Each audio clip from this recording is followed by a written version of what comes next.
Well, that was trippy. I was just standing here in my mind debating, is there really such thing as good and evil?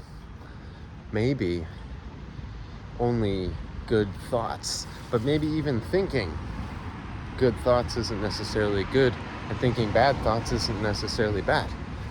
And then suddenly this bus drives by with a big sign on it that just says, "How bad do you want good?"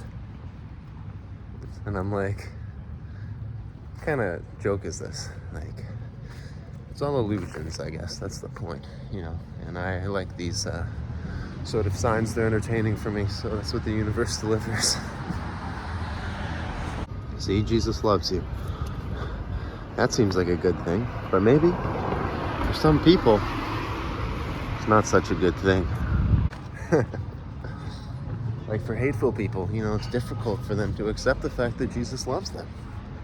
They don't want that. They'd rather Jesus hated them. That would make them feel a lot more comfortable. But yeah, this debate of good and evil started in my head mostly because I was just wondering, what's so wrong about eating meat? Why do lots of yogis not want to eat meat? What's the big deal? Why especially do these modern practitioners not want to eat meat? And these sort of what I would call pseudo-spiritual hippie people, why do they not want to eat meat? And I was digging a little bit into the different philosophies behind yoga and these beliefs and so on. And I stumbled across this group called the Agoris, which is, I guess you could call it a denomination of Hinduism. Essentially, they're extreme non-dualists. So what does that mean? It means they believe in Adavedism. It's a difficult word for me to say for some reason because it reads weird. But basically it's the belief, that God is in everything. And God created everything. And everything, is God consciousness. Which is kind of at the heart of essentially all religious doctrines as far as I'm concerned. And in order to really reach a certain level of spiritual advancement or enlightenment, in my opinion, you do have to see God in everything, or realize that everything has come from God, including yourself, including shit, literally. But yeah, these Agoris, I would say, probably still don't have it quite figured out, as far as I can tell, because no one does, but also because they tend to practice extreme beliefs or extreme practices, rules, which, in my opinion, vegetarianism is an extreme rule. Very limiting and potentially unhealthy one for a lot of people, I would say. But these Agoris, what do? Well, they do the opposite of what everyone tells them they should do, essentially, because they want to trick their own mind into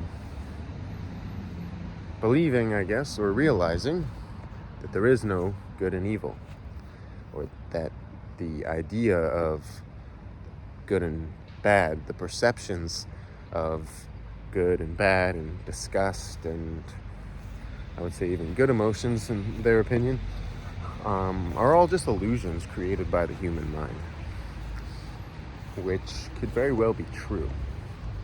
And going back to the vegetarianism, it's like this. All things are holy. So, yeah, sure, killing an animal maybe isn't so great, but killing a plant to eat it is equally not so great by that logic. And God is in all things, just like God is in you, and no matter what you eat, you're essentially eating yourself, like Ouroboros, the universe that eats itself to continue on. which kind of makes a lot of sense. I mean, conceptually, that is kind of seemingly how the universe works. Just eating itself to continue on, death and rebirth and so on. But even death and rebirth is just another illusion of Maya. But it's a very interesting idea, because I've thought about it this way before. Yeah, exactly. In more simple terms, plants do have a form of consciousness, a form of intelligence, right? Like, go ahead and tell this tree that it's stupid and ugly. You'll hurt its feelings. But it's not. It's a beautiful tree. Sorry, I'm blocking it. It's a beautiful tree. I love you. Or maybe I hate you. Doesn't matter. There's no difference between good and bad. Maybe. But actually there is. Or rather, it's more like this. Is feminine bad? No. Is masculine bad?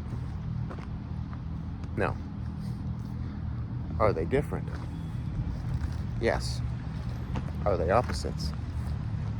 Yes. So is positive energy bad? No. Or is it good? Also no. Now you're starting to see the point.